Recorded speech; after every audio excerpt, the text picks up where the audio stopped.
In front of me is our Magic 7 Lite, and today I would like to show you how you can apply animated live wallpaper called Magic Fluids.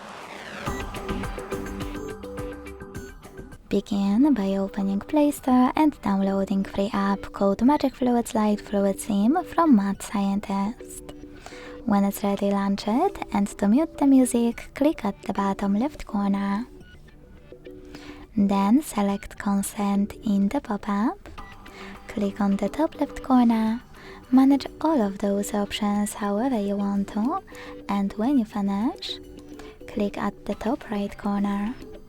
Then bottom right corner, set as Save Wallpaper, yes, apply. And last but not least, close your app. As you can see, after a couple of seconds, my wallpaper was successfully applied. Thanks so much for watching. If you enjoyed this video, leave a like, comment and subscribe. Bye!